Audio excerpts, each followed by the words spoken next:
Estamos agora no terceiro bloco do Panorama CJC e a gente começa com uma notícia sobre esportes. Foi contra a vontade da família que a paulistana, que nasceu com baixa visão devido a um problema de toxoplasmose, retomou sua grande paixão. O primeiro campeonato teve de ser disputado às escondidas e logo de cara lhe rendeu o título brasileiro. E depois, em seguida, muitas outras conquistas. Tenho toxoplasmose congênita. A toxoplasmose é um protozoário que minha mãe adquiriu na gravidez. Ele podia ter se instalado em qualquer parte do meu organismo. E digamos que ele se instalou na parte mais suave, que é a visão. Eu digo que é a parte mais suave porque se fosse no sangue, se fosse nos ossos, seria muito mais complicado. E a minha família, por falta de conhecimento, sempre me tratou como se eu não tivesse deficiência. Eu tenho mais 2 irmãos e eles faziam judô. Aí com 15 anos eu comecei a fazer judô, mas eu comecei a fazer judô porque meus irmãos faziam. Aí ia todo mundo pro judô.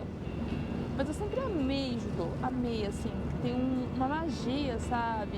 Não dá pra explicar quando você põe o kimono, que você tá lá em cima, ser atleta.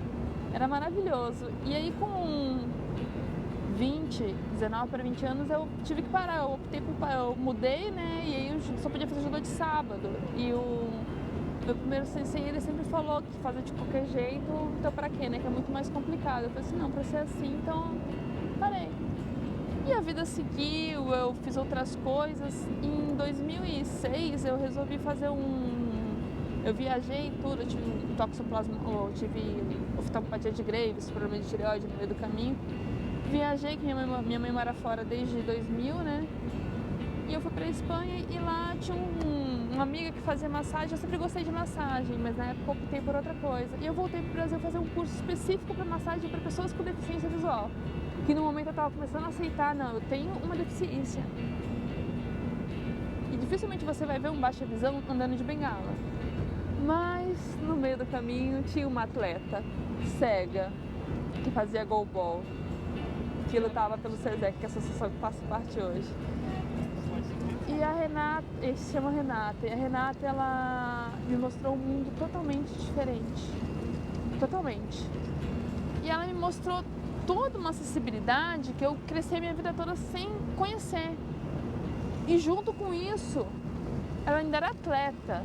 E ela tinha ido para Atenas, assim. Eu lembro que uma vez ela me emprestou, eu estava na casa dela, ela me emprestou um agasalho dela. E eu vesti o agasalho dela e falei assim, nossa, gente, deve ser muito massa fazer parte da seleção. Mas nunca na minha cabeça eu imaginei que eu fosse estar aqui hoje e viver tudo que eu vivo. E junto com isso, ela me apresentou a associação dela. E lá eles ficaram sabendo que eu já tinha feito judô. E aí eles falaram assim, não, volta, se você voltar você vai ser campeã, com certeza volta. Porque senão, gente, eu era muito ruim quando eu treinava. Imagina, eu não tenho nem kimono. Não, o problema é o kimono? Tá aqui. Aqui tá o kimono. Enquanto você fizer judô, você pode ficar com o kimono. Pôr o kimono de novo, estar no tatame de novo, não sei se você já teve uma sensação de fazer uma coisa que você não consegue se imaginar sem aquilo. Foi a sensação de quando eu coloquei o kimono de novo. Eu falei assim, como eu pude ficar tanto tempo longe?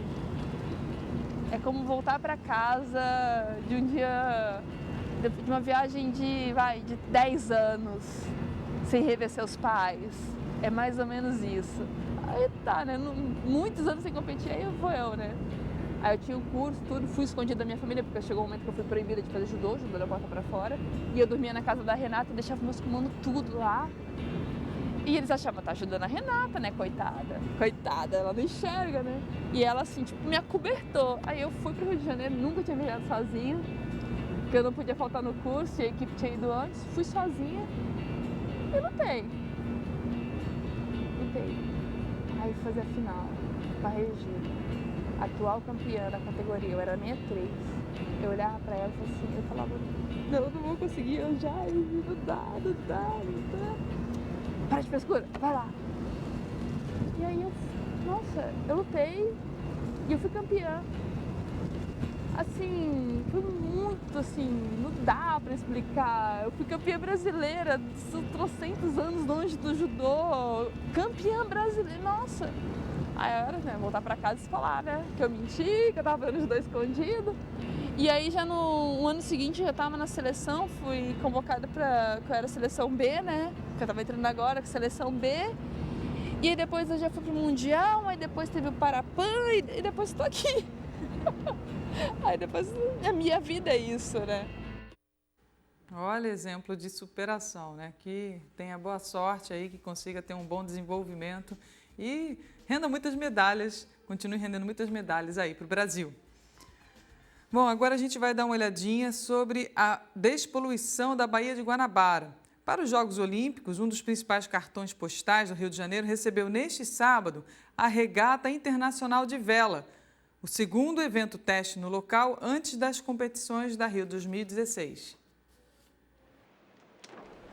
A Regata Internacional de Vela começou neste sábado na Marina da Glória, no Rio de Janeiro. Durante uma semana, o porto, com qualidade da água questionada e uma bela vista para o Pão de Açúcar, vai receber cerca de 380 iatistas de 55 países para o segundo evento teste no local. Os atletas vão ter a oportunidade de avaliar as condições da Baía de Guanabara, um dos pontos mais polêmicos dos Jogos de 2016.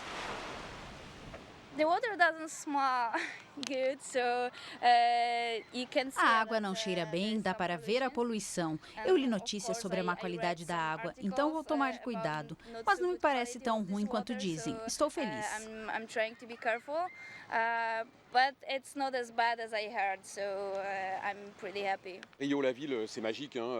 O Rio é uma cidade mágica. Temos o Corcovado, o Pão de Açúcar, a Bahia é mágico. As pessoas cantam e dançam, nos sentimos bem aqui. E os Jogos Olímpicos representam uma história de vida para alguns. Há 4 anos nos preparamos. Estamos ansiosos para que comecem logo. Na China não tinha árvore nenhuma e nenhum gramado, era tudo cimento. Em Atenas também, o pouco de árvore que tinha antes da Olimpíada eles cortaram. Londres não tinha árvore nenhuma, mas também o calor não era muito problema. E essa é a única Olimpíada que a gente tem um parque e uma praia com areia limpa e a regata completamente de frente para nós, a 200 metros de distância. Isso não podia ser melhor. Apesar da obra do cinturão do esgoto da Marina não ficar pronta para o evento teste, os ecobarcos que recolhem o lixo flutuante seguem em operação e uma técnica paliativa foi utilizada para tentar proteger a saúde dos competidores. O desafio foi a Marina da Glória, de onde saem os barcos, uma parte dos barcos antes da competição. Para isso, as medidas que foram tomadas, a gente está fazendo biorremediação, que é uma aplicação de produtos naturais de micro-organismos que são usados para fazer uma limpeza da rede de drenagem de águas pluviais. Autoridades vinham garantindo que a meta seria chegar aos Jogos com 80% das águas despoluídas. Mas o governador do estado do Rio de Janeiro, Luiz Fernando Pezão, já admitiu que o objetivo dificilmente vai ser alcançado. A SEDAI, a companhia responsável pela água e esgotamento sanitário no Rio, prometeu avanços consideráveis até dezembro deste ano. Os Jogos Olímpicos vão acontecer entre 5 e 21 de agosto de 2016, no Rio de Janeiro. Olha, a gente vê toda essa paisagem maravilhosa que realmente encanta todas as pessoas que vêm ao Rio de Janeiro, a Baía da Guanabara, toda essa polêmica que está acontecendo por conta da Rio 2016, mas não são apenas os atletas que virão, que competirão, estão competindo, é que precisam ser o foco da atenção, né? Porque agora o cuidado com eles, com relação à saúde deles, é o que mais está sendo debatido. Agora, o próprio carioca merece ter um local onde ele possa ter o seu lazer, um lugar belíssimo como esse, a Baía da Guanabara. Não só isso, os animais, as espécimes que existem ali, né? O boto já está quase sendo extinto devido à poluição. Ou seja, que não passe, né? Porque já se sabe que não vai despoluir. 100% pelo menos é o que, nem os 80% prometidos, né? Mas e depois das Olimpíadas? A preocupação é, se depois? Será que o carioca, quando vai dar uma volta na Baía da Guanabara, vai continuar, como a atleta falou, sentindo cheiro ruim ali da água, né? Apesar da paisagem que ameniza? Ali o atleta francês é bem otimista, né? Está olhando mais para a paisagem do que para o cheiro, para a qualidade da água. É lastimável, mas eu espero, ainda temos esperança, porque somos pessoas de esperança de que um dia vai ser possível a gente noticiar aqui a despoluição da Baía da Guanabara. Bom, agora a gente vai dar uma olhadinha na previsão do tempo para amanhã. Vamos lá. A nova frente fria, que vai conseguir romper parcialmente o bloqueio do ar seco sobre o Brasil, está em formação na altura do Rio Grande do Sul. Nesta terça-feira, as áreas de instabilidade conseguem se espalhar até Mato Grosso do Sul. Outras áreas de instabilidade persistem sobre a costa leste do Nordeste e vão provocar mais chuva. Há risco de chuva forte sobre o estado do Rio Grande do Sul e a temperatura cai. Ocorrem pancadas de chuva a partir da tarde entre Santa Catarina e a região de Campo Grande, em Mato Grosso do Sul. Nesta terça, ainda não ocorrem mudanças no tempo em São Paulo, em Goiás e também em Mato Grosso. O sol brilha forte por toda a área mais clara do mapa. Previsão de chuva rápida no Espírito Santo e no Vale do Jequitinhonha. No litoral da Bahia, ainda há condições para chuva, inclusive em Salvador. Entre Sergipe e o litoral de Pernambuco, do Amapá até o norte do Amazonas, ocorrem rápidas pancadas de chuva. A mínima prevista em Belo Horizonte é de 13 graus, 14 em Brasília. Em Porto Alegre, máxima de 25 graus e a temperatura chega aos 37 em Cuiabá e em Teresina. Bom, tá aí a previsão do tempo para a gente chegar e se posicionar, se preparar aí. Tomara que venha o friozinho que a gente está aguardando aí do inverno, não é verdade? E também muita chuva, precisa. O clima está muito seco. Bom, vamos agora dar uma olhadinha numa reportagem sobre os desafios de um bailarino que passou uma cirurgia para manter o sonho das apresentações ainda acontecendo. Sutileza e precisão nos movimentos. Mente e corpo trabalhando em perfeita sincronia e os limites físicos explorados ao máximo para a execução de cada coreografia. A história do bailarino Joseph Lopes poderia ter sido como a de muitas pessoas. Um inesperado acidente atrapalhar o caminho para a realização de um sonho. Quando tinha 22 anos, durante a apresentação de um espetáculo, Joseph sofreu uma fratura exposta, que aparentemente dificultaria sua volta aos palcos. Eu tentei levantar para continuar, né? Caiu, continua. Aí eu percebi que não tinha força mais, não tinha como, que eu levantei e nisso eu senti um desnível, vamos dizer assim. E aí foi quando eu percebi que realmente tinha sido um pouco mais sério do que eu imaginava. Joseph é bailarino desde 1997.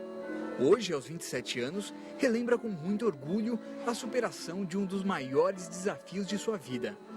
Voltar aos palcos após um grave acidente. A primeira impressão que eu tive no palco ainda é que a minha carreira tinha terminado ali, né? E no primeiro momento dá um certo medo, um certo receio. Joseph foi submetido a um tratamento chamado alongamento ósseo. Trata-se de um procedimento cirúrgico que pode ajudar na correção de irregularidades do crescimento ocorridos na infância ou sequelas de acidentes. O alongamento ósseo é uma técnica que surgiu no meio do século passado, nos anos 50, na União Soviética, com um médico chamado Irizarov. Ele fez alguns estudos com algumas cobaias, e descobriu que esse osso, se a gente fizesse uma secção nesse osso, um corte nesse osso, aguardasse um período e depois começasse a alongar gradualmente esse osso, um osso novo se formaria.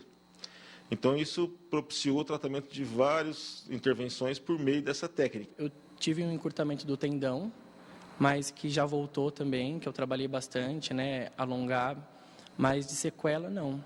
A maior força é sempre em Deus, não tem outra força maior, E depois família, alguns amigos, novos amigos que acabaram se aproximando e alguns amigos que eram próximos acabaram se afastando.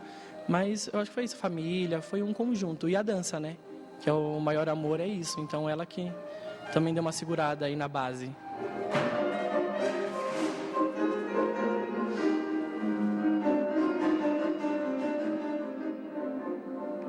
Parabéns aí, exemplo de superação. E o Japão recordou neste sábado a rendição incondicional do país em 15 de agosto de 1945, que pôs fim à Segunda Guerra Mundial. E isso aconteceu entre críticas de seus vizinhos e a visita de 3 ministras ao controvertido santuário, que honra soldados mortos em combate e criminosos de guerra. A ministra japonesa de Políticas da Mulher, Haruko Arimura, e líderes políticos do país visitaram o santuário de Yasukuni, situado no centro de Tóquio, neste sábado. A passagem da comitiva pelo templo shintoísta relembrou a rendição do Japão em 15 de agosto de 1945 e os 70 anos do fim da Segunda Guerra Mundial.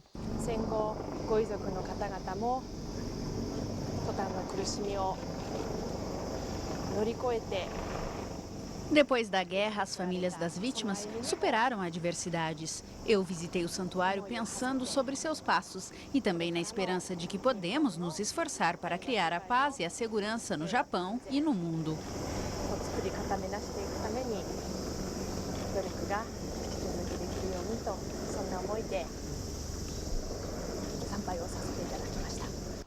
A chancelaria chinesa criticou o gesto e declarou que mais uma vez o Japão demonstra atitude errônea com questões históricas. O templo honra os 2,5 milhões de militares japoneses mortos em conflitos bélicos desde 1868, mas entre eles há 14 que os aliados condenaram como criminosos de guerra após a rendição do Japão.